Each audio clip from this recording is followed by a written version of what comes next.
गुरु पूर्णिमा के पावन पर्व पर विश्व के समस्त गुरुजनों को मेरा नमन। गुरु हमें अज्ञान रूपी अंधकार से ज्ञान रूपी प्रकाश की ओर ले जाते हैं। यह सब हमें पता ही है। संस्कृत में गुरु का अर्थ होता है, पहला शब्द गु यानी अंधकार मतलब अज्ञान और दूसरा शब्द रु यानी प्रकाश मतलब ज्ञान। हमारे माता पिता और घर में रहने वाले अन्य सदस्य सर्वप्रथम हमारे गुरु होते हैं, क्योंकि वो हमें जो बेसिक बातें रहते हैं ना वह सभी सिखाते हैं। यह सब कौन सी बातें हैं हम सबको अच्छे से पता है, इसलिए मैं उस पर ज़्यादा टाइम वेस्ट नहीं करती हूँ। उसके बाद जब हमारी उम्र थोड़ी बढ़ती जाती है, यानी उम्र के 3 से 5 साल तक हो जाती है, तब क्या होता है, तब समय आता है स्कूल में जाने का।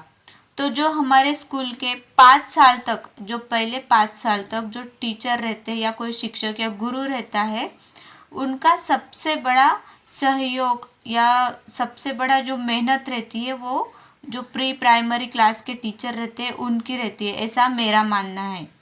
क्योंकि जो साक्षर करने में उनका सहयोग रहता है ना, वो किसी का भी नहीं रहता। जो स्टार्टिंग के दिन होते हैं, जब बच्चे को पेन पेंसिल तक पकड़ना नहीं आता, जो कोई वर्ड्स रहते हैं, जो शब्द रहते हैं, उनका भी कोई थोड़ा सा भी नॉलेज नहीं रहता है, तब वो टीचर रहते हैं तो उनको बहुत मेहनत करनी पड़ती है और मेहनत और पेशेंस से वो सिखाते हैं।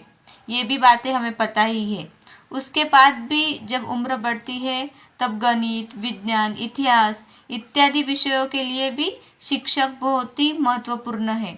उनके बिना तो ये सब्जेक्ट हम सीख ही नहीं सकते।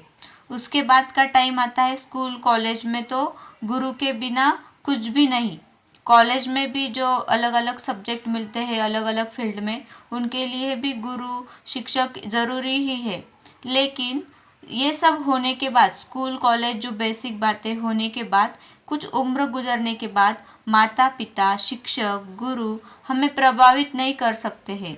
यानी स्कूल कॉलेज के बाद जो टाइम रहता है, तब हम नॉलेज से तो फुलफिल होते हैं, एकदम परिपक्व रहते हैं, लेकिन उनको सही जगह कैसे इस्तेमाल करना है ये हमें समझता नहीं है।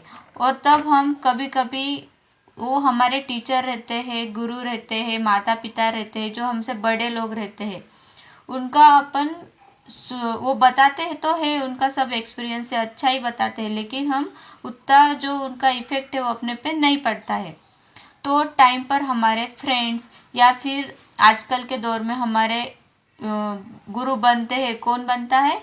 जो कोई पर्सन रहता है, हमें मोटिवेट करता है या फिर कुछ नया सीखने में मिलता है, जिससे हम अच्छी बातें अपने आप में लाने की कोशिश करते हैं। ऐसी वो क्या चीज़ें रहती है, वो कोई भी रह सकती है, वो गुरु कोई भी हो सकता है।